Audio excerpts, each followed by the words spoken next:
नमस्कार. भक्तिसागर भाव या चॅनलमध्ये सर्वांचे स्वागत. आज आपल्या व्हिडिओचा विषय आहे संत नरहरी सोनार यांच्याविषयी आपण काही जाणून घेणार आहोत. तोच विषय आहे आजचा. त्यांच्याविषयी माहिती आणि एक खूप छान सुंदर एक कथा मी तुमच्यापुढे सांगणार आहे. संत नरहरी सोनार यांचा जन्म देवगिरी येथे झाला. नरहरी सोनार वारकरी संप्रदायातील संत नरहरी सोनार प्रथम शैवपंथी होते. संत नरहरी सोनाराच्या नावावर फार थोडे अभंग उपलब्ध आहेत, जसे की सवंगडे निवृत्ती सोपान मुक्ताई, शिव आणि विष्णू एकच प्रतिमा, माझे प्रेम तुझे पायी आणि देवा तुझा मी सोनार. असे हे अभंग, विविध प्रकारचे अभंग त्यांचे प्रसिद्ध आहेत. नरहरी सोनार वारकरी संप्रदायातील संत नरहरी सोनार प्रथम शैवपंथी होते. पण एकदा शिव आणि विठ्ठल एकच आहेत असा साक्षात्कार त्यांना झाला आणि त्यांनी आपला जीवनमार्ग विठ्ठलमय करून टाकला. रामचंद्रदास, कृष्णदास, हरिप्रसाद, मुकुंदराज, मुरारी, अच्युत आणि नरहरी अशी त्यांची वंश परंपरा सांगण्यात येते. नरहरीच्या पत्नीचे नाव गंगा, मुलांची नावे नारायण व मालू अशी होती. संत नरहरी महाराजांचा जन्म पंढरपूर येथे संवत शके 1115 श्रावण मास शुक्ल पक्ष त्रयोदशी नक्षत्र अनुरुधा बुधवारी रोजी पहाटे प्रातःकाळी झाला. त्यांचा बारशाच्या दिवशी महान योगी 1400 वर्षाचे चांगदेव महाराज आलेत आणि त्यांनीच बाळाचे नाव नरहरी असे ठेवले. वयाच्या 7व्या वर्षी नरहरी महाराजांचा यज्ञोपवित्र उपनयन संस्कार संपन्न झाला. गहिनीनाथ महाराजांकडून गुरु उपदेश, नाथ संप्रदायाची दीक्षा आणि गायत्री मंत्र प्राप्त झाला. वयाचा 18 ते 20 दरम्यान गंगाबाईशी त्यांचा विवाह झाला. सुमारे 1276 या साली त्यांचा विवाह झाला असावा. अशा तऱ्हेने नरहरी महाराजांचा परमार्थ व प्रपंच सुखासमाधानाने सुरू झाला. संत शिरोमणी नरहरी महाराज पुढे एका महाशिवरात्रीचा परमपूज्य अशा तिथीला अच्युत बाबा आणि त्यांची पत्नी सावित्रीबाई दोघेही मल्लिकार्जुनाच्या मंदिरात पूजा करीत असताना साक्षात भगवान शंकर प्रकट झाले आणि उभयतांना परमधामाला चालविण्याविषयी संकेत केला. उभयतांचा आत्मा त्यावेळी परमात्म्यात विलीन होण्याची आश्चर्यकारक घटना घडली. मातापित्यांच्या विरहामुळे नरहरींना अत्यंत दुःख झाले. पुढे प्रेमळ पत्नीचा सहवास, सोनारी कलात्मक व्यवसाय आणि शिवभक्ती यामध्ये ते आपले दुःख विसरू लागले. वर्णाश्रमविहित कर्म नित्यनेमाने ते करू लागले. नरहरी महाराज एकनिष्ठ शिवभक्त होते. पंढरपुरात राहून पांडुरंगाचे दर्शन तर सोडाच, पण मंदिराचा कळसाकडे देखील ते पाहत नव्हते. परंतु त्यांना काही आश्चर्य अंघटित चमत्कार अनुभवास आला की भगवान शंकर आणि पांडुरंग एकच आहेत. या अद्वैतच अभेद्य सिद्धांताची प्रचिती नरहरींना झाली. ती कथा पण खूप सुंदर आहे. निर्मळ निराकार परमात्मा तत्व नरहरींना सगुण साकार रूपाने पांडुरंगाचे असीम भक्ती आणि सेवा करू लागलेत. तेव्हापासून नरहरी सारखे विठ्ठलाच्या सानिध्यात मंदिरात बसून भजन कीर्तन करू लागलेत. त्यांची ही असीम सेवा भक्ती पाहून भगवान प्रसन्न झालेत. त्यांनी सगुण पांडुरंगामध्येच निर्गुण निराकार परब्रह्म दिसू लागले. त्यांचा अंतःकरणामध्ये भगवान वास करू लागलेत. नरहरीच्या दुकानामध्ये स्वतः भगवान येऊन दागिने घडू लागलेत. त्यांच्याविषयी थोडीशी आता आपण आणखी माहिती जाणून घेऊया. नंतर काय झाले तर नंतर नरहरी महाराजांचे संसारासंबंधी पूर्णपणे अनासक्ती आलेली होती. ते ब्रह्मस्थितीला प्राप्त झालेले होते. नरहरी महाराजांचा हा ज्ञानदीप आता वैकुंठाच्या मार्गावर प्रज्वलित झाले होते. ते गुणगुणत होते, आपल्या गावातरी न्या हो दयाला, मला भेट द्या हो. तेव्हा देवालाही भक्ताची चिंता लागली आणि दया आली.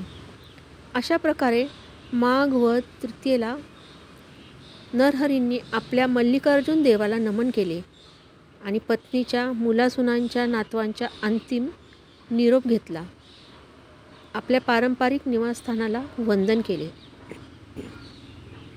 या महापुरुषाच्या अंगामध्ये भक्तिभावाचा, ईश्वरी शक्तीचा भावेश संचारला होता.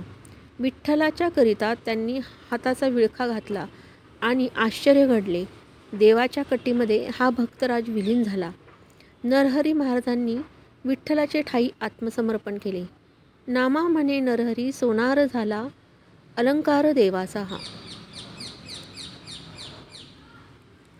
विविध 18 पगड जाती जमातीच्या संतांनी एकत्र येऊन वारकरी संप्रदाय वाढविण्याचा प्रयत्न केला आहे. यात पंढरपूरमधील संत नरहरी सोनार यांनी आपल्या भक्तीचा ठसा महाराष्ट्रभर उमटविला. संत नरहरी सोनार यांचा व्यवसाय दागिने बनविण्याचा होता. त्यांची कलाकुसर त्यावेळेस चांगलीच प्रसिद्ध होती. त्यांनी आपल्या कलेच्या जोरावर पंढरपुरात व्यवसायाचा चांगला जम बसविला होता. संत नरहरी सोनार हे एक प्रसिद्ध शिवभक्त होते. त्यांच्या घरात शिवभक्ती परंपरेने चालत आली होती. त्यांच्या या भक्तीची चर्चा पंढरपुरामध्ये मोठ्या प्रमाणावर होती. रोज सकाळी उठल्यावर ते शिव आराधना करीत असे. रोज पहाटे ज्योतिर्लिंगावर ते बेलपत्र वाहीत. ते कट्टर शिवभक्त असल्याने दुसऱ्या देवावर त्यांची फारशी श्रद्धा नव्हती. त्यामुळे काही जणांना त्यांच्या या वृत्तीचा खूप राग यायचा. नरहरी महाराजांचा हरिहर साक्षात्कार कसा झाला ती ही कथा. परब्रह्म विठ्ठल पांडुरंग आणि परमात्मा महादेव हे एकच असल्याची प्रचिती नरहरींना असे सांगितले जाते की एके दिवशी पांडुरंगाने या भक्ताची परीक्षा घेण्याचे ठरविले. तेव्हाच गावात एका सावकाराला विठ्ठलाला नवस केल्यामुळे पुत्ररत्न प्राप्त झाले होते. त्यामुळे विठ्ठलासाठी कमरेची सोनसाखळी तयार करावी असे त्या सावकाराच्या मनात आले. संत नरहरी सोनार हे उत्तम कारागीर असल्याने त्यांनी ती सोनसाखळी बनवावी म्हणून ते त्यांच्याकडे साखळी बनविण्यास आले. पण संत नरहरी सोनार यांनी स्पष्टपणे नकार दिला. याचे कारण त्यांचा पण होता की शंकराशिवाय इतर कोणत्याही देवताचे मुख मी बघणार नाही. त्यावर निरुपाय म्हणून सावकारांनीच विठ्ठलाच्या कमरेचे माप आणून देण्याचे ठरविले. यावर संत नरहरी सोनार यांनी साखळी बनविण्यास होकार दिला. दुसऱ्या दिवशी सावकारांनी विठ्ठलाच्या कमरेचे माप आणून दिले. संत नरहरी सोनार यांनी आपल्या कलेप्रमाणे सुंदर सोनसाखळी तयार केली. सावकार देखील सोनसाखळी पाहून खुश झाला. मंदिरात जाऊन विठ्ठलाला सोनसाखळी घातली, पण ती एक वीतभर जास्त झाली होती. म्हणून सावकाराने आपल्या सेवकाला संत नरहरी सोनार यांच्याकडे पाठविले. साखळीचे माप बरोबर करून आणण्यास सांगितले. संत नरहरी सोनार यांनी साखळीचे माप याप्रमाणे करून दिले. परंतु विठ्ठलाला साखळी घातल्यावर पुन्हा माप जास्त झाले. यामुळे नरहरी सोनार गोंधळून गेले. माप बरोबर देऊ नये असे कसे होत आहे या विचारात ते पडले. शेवटी स्वतः मंदिरात गेले. स्वतःच्या डोळ्यावर पट्टी बांधून नरहरी सोनार विठ्ठलाच्या मूर्तीसमोर गेले व जेव्हा सोनसाखळी कमरेला बांधू लागले तेव्हा त्यांच्या हाताला व्याघ्र चर्मे लागली. सोनाराचे हात गळ्यापर्यंत गेले तर त्यांना गळ्यात शेषनाग असल्याचे जाणवले. नरहरी सोनारांनी लगेच आपल्या डोळ्यावरील पट्टी काढली. बघतात तर काय, समोर विठ्ठलाचीच मूर्ती होती. पुन्हा त्यांनी डोळ्यावर पट्टी बांधली, परंतु पुन्हा तेच. त्यामुळे ते खूपच गोंधळून गेले. शेवटी त्यांच्या लक्षात आले की पांडुरंग परमात्माच शंकर भगवान आहे. हे सर्व विठ्ठलातच सामावलेले आहेत. यानंतर ते विठ्ठलाच्या भक्तीमध्ये बुडून गेले व पांडुरंगाला म्हणाले, देवा तुझा मी सोनार, तुझे नामाचा व्यवहार. देवा तुझा मी सोनार, तुझे नामाचा व्यवहार. असा तो अभंग आहे. नरहरी महाराजांचा जन्मच हरिहराचा वाद मिटवण्यासाठी झाला. मात्र त्यांच्या जन्मानंतर पुढील पिढी मात्र अजूनही हा वाद मिटवू शकली नाही. त्यांचे चरित्र ज्या धुंडीसूत मालू यांनी लिहिले, त्यांनी मालूतारण या त्यांच्या चरित्रावर प्रकाश टाकणाऱ्या सर्वात महत्त्वाच्या म्हणजे जो प्रकाशितच झाला नाही अप्रकाशित ग्रंथात नरहरी महाराजांच्या घराण्याचे मूळ पुरुष रामचंद्र सदाशिव उदावंत सोनार असे होते असे म्हटले जाते. उपनावावरून ते लाड होते असे म्हणता येईल. तसेच भक्ती कथामृत या ग्रंथात देखील ते लाड असल्याचे म्हटले आहे. हेमकारक पवित्र रामाजी नाईक, जेने पूर्ण ब्रह्मा यदुकुल तोलक संख्य अत्यंत राधिला. सुवर्णकार करमिरत उपनाम ज्यांचे उदावंत, प्रेमावडी भक्ती लाड म्हणवित पंचगौरी जानत. पुण्यतिथी परळी वैजनाथ येथे आणि अन्य ठिकाणी माघ कृष्ण तृतीयेला श्री संत नरहरी महाराज पुण्यतिथी महोत्सव होतो. नरहरी सोनारांनी समाधी कुठे घेतली त्यांच्याविषयी थोडीफार माहिती. अशा प्रकारे संतश्रेष्ठ नरहरींची प्राणज्योत विठ्ठलाच्या तेजामध्ये एकरूप झाली. वंश परंपरेनुसार नरहरी महाराजांचा समाधी शके पार्थिव नाम संवत्सर शके 1235 माघ वद्य तृतीया सोमवार इसवी सन 1285 पुण्यतिथी असा हा पंढरीचा थोर महात्मा समस्त सुवर्णकारांचे भूषण होते. मरावे परी कीर्तिरूप उरावे याप्रमाणे त्यांचे काव्य आणि ते कीर्तिरूपाने अजरामर झालेत.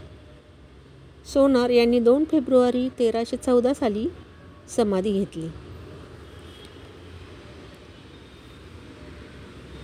भक्तजन हो, आज मी आपल्या व्हिडिओमध्ये संत नरहरी सोनारांविषयी माहिती संपूर्णपणे जेवढी माहिती देण्याचा प्रयत्न केला आहे तेवढी तुम्ही समजून घ्यावी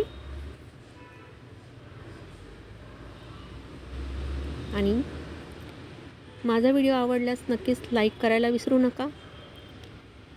जर व्हिडिओवर कोणी नवीन असेल तर माझ्या चॅनल भक्तिसागर भाव सबस्क्राईब करायलाही विसरू नका. आजचा व्हिडिओ मी येथे समाप्त करत आहे. धन्यवाद. पुन्हा भेटूया पुढील व्हिडिओमध्ये लवकरच.